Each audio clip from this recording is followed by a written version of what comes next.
আলাইকুম, আমি ডাক্তার খালিদ হাসান মিলু।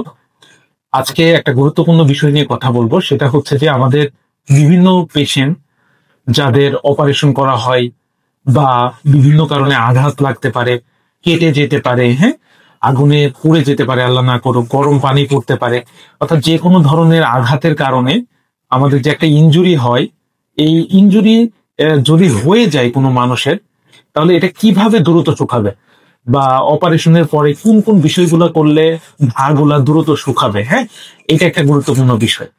আচ্ছা, অপারেশন যদি একদম ক্লিন কাট সার্জারি হয়, তাহলে এখান থেকে ইনফেকশনের ঝুঁকি খুব কম থাকে, এটা হচ্ছে প্রথম কথা।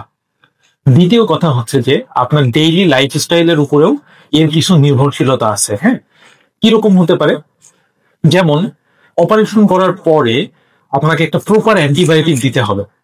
যেই অ্যান্টিবায়োটিক আপনার যে ডাক্তারের কাছে আপনি চিকিৎসা করবেন তিনি আপনাকে দিয়ে দিবেন, এবং সেই অনুযায়ী নিলে ইনফেকশনের ঝুঁকি একেবারেই কমে যায়। পাশাপাশি আমরা রোগীদেরকে কি বলি যে ভিটামিন বি, ভিটামিন সি, হ্যাঁ, জিঙ্ক, এই ধরনের যেই খাবারগুলোতে এই ধরনের ভাইটামিনস গুলা বেশি পরিমাণে থাকে, এই খাবারগুলো খেতে বলি, হ্যাঁ। যেমন লেবু, মাল্টা, হ্যাঁ, বা টক জাতীয় সাইট্রাস ফুড গুলো আমরা খেতে বলতে পারি, হ্যাঁ। এছাড়া যে কোনো গ্রিন লিফি ভেজিটেবলস অর্থাৎ সবুজ শাক, হ্যাঁ, ইয়েলো ফ্রুটস, এই সবগুলাতেই আমাদের ভিটামিন বি, সি, জিঙ্ক এগুলা থাকে, অর্থাৎ আপনারা দৈনন্দিন জীবনে এটা খেতে পারেন। পাশাপাশি কোন জিনিসটা করা যাবে না? যেই জিনিসটা করা যাবে না, যে ওই ঘা বা ক্ষত স্থানের উপরে বা কাটা জায়গার উপরে নোংরা পড়া যাবে না, যেমন প্রস্রাব পায়খানার অংশ, হ্যাঁ, বাইরের ধুলাবাড়ি, এইগুলো যাতে না পড়ে, এটা থেকে বিরত থাকা। এই জন্য ডাক্তার সাহেব যতদিন বলবে অতদিন ব্যান্ডেজটা রাখা, এরপরে ব্যান্ডেজ খোলা। আচ্ছা, এরপরে আরেকটা গুরুত্বপূর্ণ বিষয় সেটা হচ্ছে যে আমরা আর কি করতে পারি। আমরা কিছু মলম দিতে পারি, হ্যাঁ, অ্যান্টিব্যাকটেরিয়াল অয়েন্টমেন্ট, যেগুলো দিলে ইনফেকশনের ঝুঁকি কমে যায়, হ্যাঁ। পাশাপাশি আরো কিছু খাবার আছে, হ্যাঁ, প্রোটিন জাতীয় খাবার যেগুলো কোলাজেন সিনথেসিস করে, যেমন দুধ, ডিম, হ্যাঁ। এগুলো যদি প্রতিদিন একটি করে খাওয়া যায়, এটা হিলিং এর জন্য ভালো কাজ করে, হ্যাঁ। পর্যাপ্ত ঘুম কিন্তু খুব ইম্পর্টেন্ট, হ্যাঁ।